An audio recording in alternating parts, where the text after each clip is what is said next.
Meu, isso é muito estranho falar uma introdução, porque quando eu tô falando com vocês, eu tô falando com vocês, então a gente tá discutindo.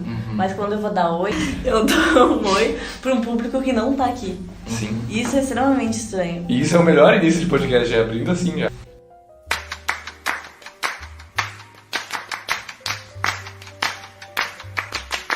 Bom dia. Boa tarde. Boa noite. Bem-vindos ao Profcast.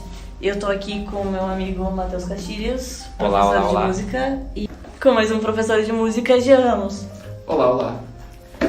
Hoje falaremos sobre abordagem triangular, Ana Maria Barbosa. A gente conversando aqui, né? Discutindo. A partir das colocações que a gente ouviu da nossa querida amiga Evelyn. A gente percebeu dos nossos professores, a gente tentou trazer algum exemplo. Eu acho que o principal exemplo é o Alexandre, né? Nas aulas de música e tecnologia. Porque eu acho que ele aborda realmente de forma triangular as aulas. Ele tenta unir esses três. Primeiro, no contexto de música e tecnologia, para te ter a prática num programa, tu precisa ter o conhecimento teórico. Então, aí já são dois pilares que já são Essenciais, né? Exato. E a gente percebe que se tu não tiver uma boa condução ali para trazer o aluno junto, vai ficar muito maçante tu explicar algumas coisas e só a prática vai te ajudar nisso, né? Tu conseguir trazer pro aluno também um momento que ele se sinta participante, né? E que ele faça parte da aula, que ele não fique só aquela coisa maçante da teoria. Só entender como o programa funciona, mas não colocar esse conhecimento em prática, não testar isso, ver como funciona. E também incentivando sempre a composição, né? O processo todo, a gente está criando isso, acaba trazendo todo o contexto, né? Cada aluno vai compor de um jeito, vai trazer as suas influências.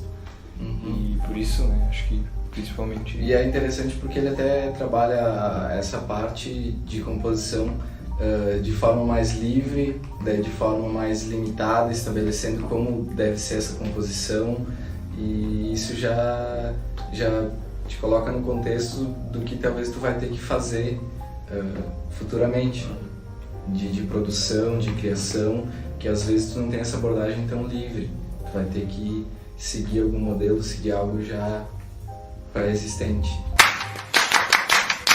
A abordagem triangular é isso, é tu pegar esse triângulozinho e colocar em prática numa sala de aula. Tipo, em artes, tu vai ter a história, daí tu passa lá, tipo, renascentismo, daí tu fala, tal ano, tal artistas, daí tu vai falando, explica. E essa teoria pode ser maçante para os alunos, pode ser chato e eles não vão querer saber mais porque o que eles vão usar isso para a vida deles. E o legal do contexto é tu pegar essa teoria e trazer para um conhecimento que eles já têm agora e eles vão pensar isso o resto da vida. Porque, tipo, tá no dia a dia, tá na vida deles e tudo que eles pensam eles vão relacionar. E a gente faz isso, é um processo de acomodação e assimilação.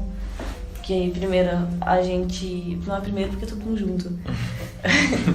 É que a gente vê, aprende alguma coisa e de certa forma a gente tenta colocar isso na nossa vida. Pra gente assimilar e acomodar. Então, esse processo é basicamente natural. Mas é óbvio, mas ninguém faz, sabe? Principalmente em artes que a gente coloca desenho livre ou só técnica. Isso é horrível. A parte da prática é tipo a principal. Quando tu já acomodou aquela teoria, tu consegue colocar isso com calma.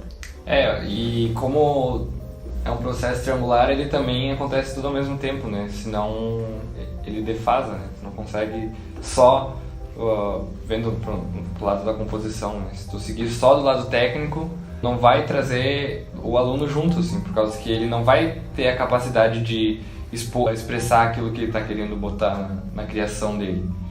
Então, eu só falei isso aí, né? Da vida. Não, mas eu entendi o que tu quis dizer, porque talvez isso tem que estar acontecendo sempre ao mesmo tempo, tudo junto, porque talvez assim é uma forma de expandir, de testar uma teoria na prática, aplicar ela no teu contexto, ver como ela vai funcionar. E tipo, tem que estar tudo meio que interligado, não pode estar solto, perdido. Não adianta tu ter 3 períodos e cada um tu abordar um só... De forma separada, sem que se ligue com o outro. Nesse sentido, principalmente. E é isso que a gente vê no Alexandre, assim, no professor de música e tecnologia.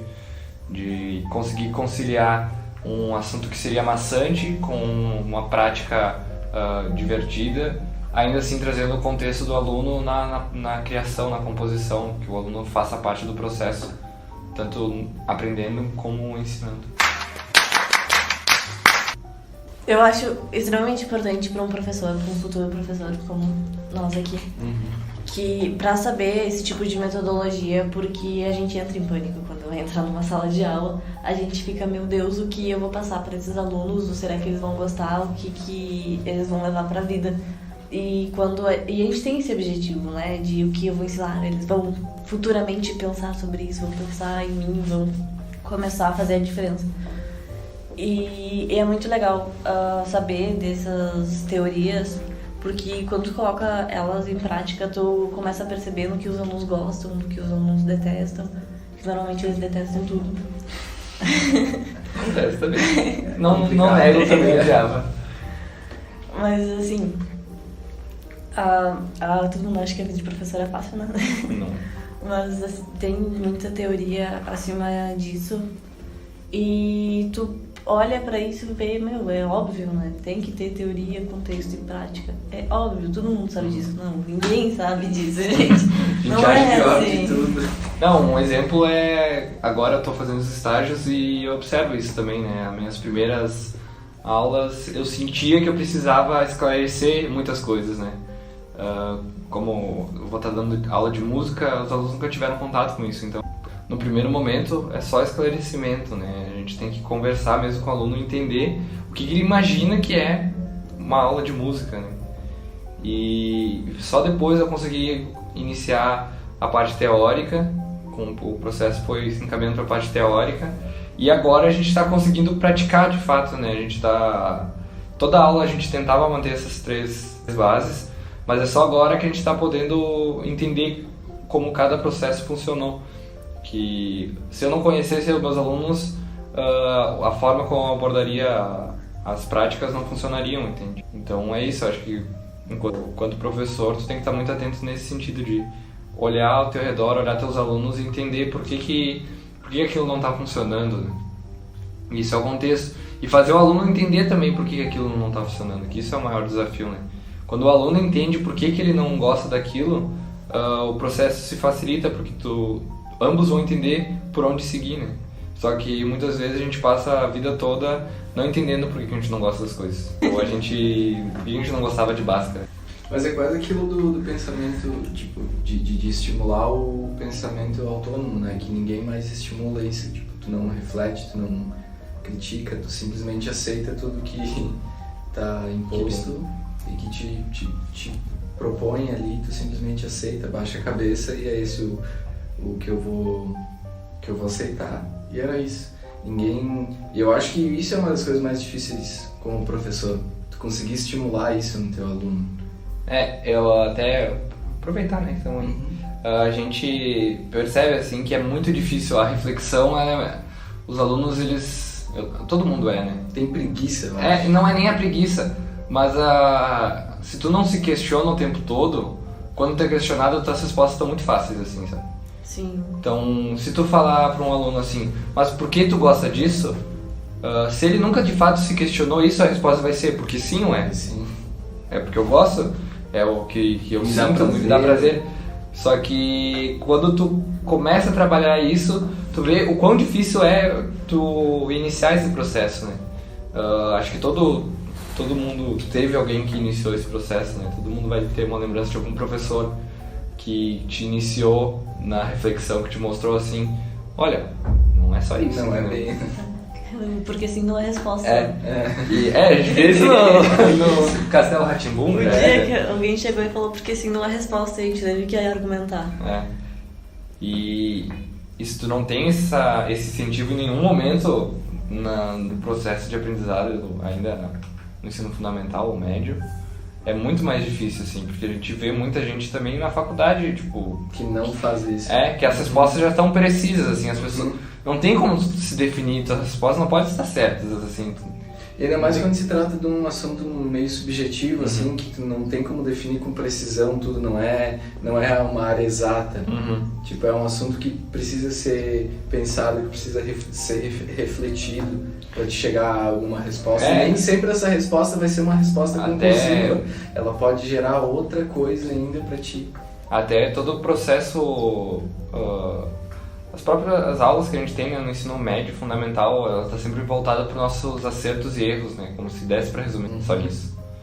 E não é só isso, né? Não é só acertos e erros, tem muito mais, não é tipo só duas coisas. Sim. Tipo, tem muito mais, né? Tem um contexto muito maior, E também a gente se depara com situações assim, eu não sou bom para a parte prática, né? Ou, não, eu só me dou bem com a teoria. Sim, mas de certa forma, mesmo tu não tendo essa facilidade em certo aspecto, é importante participar, porque tu percebe coisas que tu não percebeu em outro. E é muito importante. Esse lance de refletir, a gente vê em sala de aula que tá muito fraco.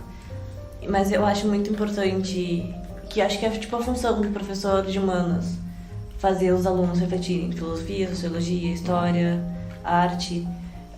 Acho que o principal objetivo é fazer os alunos refletirem, tanto pelas imagens, pelos acontecimentos, pelos filósofos em si, e isso é extremamente importante para alguém.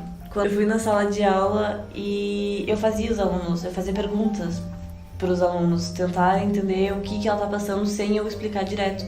Então eu expliquei sobre a artista, expliquei o que ela fazia, expliquei por cima sobre o que ela falava em todas as performances dela. E depois eu explicava uma por uma, dizendo, ela fazia tal coisa, o que será que ela quis dizer com isso? E ninguém respondia. Todo mundo ficava daquela de, eu tô pensando alguma coisa, mas eu não vou falar, ou talvez a mente estivesse vazia, porque não tem esse exercício de ficar refletindo. Mas eu acho extremamente importante, quando a gente vê algo, pode ser algo mais banal, e a gente começa a refletir sobre, a gente faz as mudanças. E é assim que o mundo vai pra frente, por isso que o Brasil tá parado, porque os alunos não refletem sobre. E daí entra o papel do professor, né, como mediador disso tudo. O papel do professor principalmente é isso, né. Claro que não é um processo simples tu conduzir um debate dentro de sala de aula, porque a gente vai estar com pessoas provavelmente já cansadas daquele espaço, né. Então a mediação do professor se dá nesse momento de ele conseguir conduzir essas atividades e conduzir o que ele faz, o que ele quer fazer. Não é? A dificuldade do professor realmente estimular isso, porque eles já vão lá com um pensamento pronto, eles não vão com essa vontade de refletir, eles vão lá para me dá alguma coisa, eu faço essa coisa sem pensar, meio que automaticamente. De forma que acabe rápido, que acabe rápido em sala de aula cansados. Exatamente, eles chegam já cansados, sem vontade, eles têm preguiça de refletir, preguiça de pensar, de discutir, eles querem algo pronto para fazer logo, para passar o tempo para chegar em casa, tipo, só para eu ganhar nota, para eu passar de ano. Eu pensei muito nisso quando eu fui fazer a atividade na escola. Porque a primeira vez que eu fui numa sala de aula normal, com as classes todas retinhas. E quando eu fazia perguntas, todo mundo ficava só se olhando. E normalmente estavam em grupos que já normalmente conversam na sala de aula. E eles ficavam cochichando, falando. E ninguém prestava realmente atenção em mim. Na segunda vez, eu fiquei muito como eu posso tirar isso deles. Como eu posso fazer com que eles não vejam que a gente está numa sala de aula. Então eu pensei em algo que me dá muita liberdade, que é sentar no chão. Eu sento no chão, eu sou outra pessoa, porque me dá um espaço maior, me dá uma liberdade.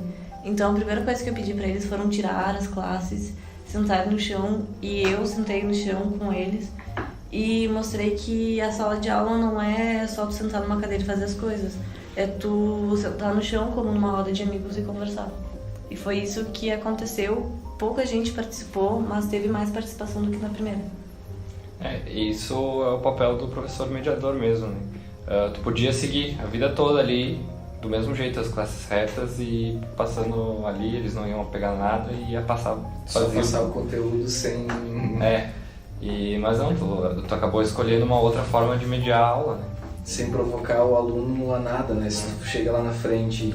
E é um processo todo assim, né? Pra nós é fácil porque a gente teve 2, 3 horas de aula, eu agora com 8 horas aula, 16, sei lá, enfim, a gente não tá dando muitas aulas. A gente não tem uma rotina de professor ainda, né, estabelecida.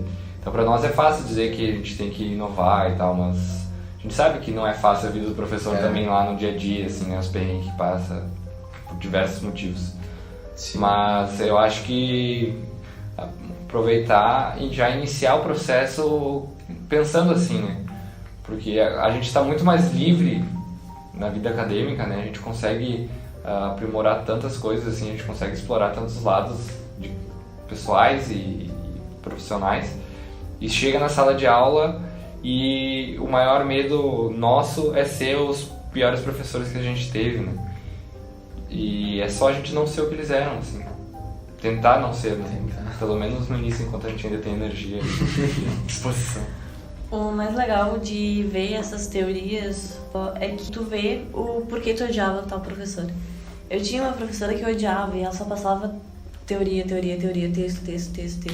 E a gente não pensava sobre aquilo, a gente só decorava e fazia prova, decorava e fazia prova. E isso era um saco, era cansativo e a gente não queria fazer aquilo.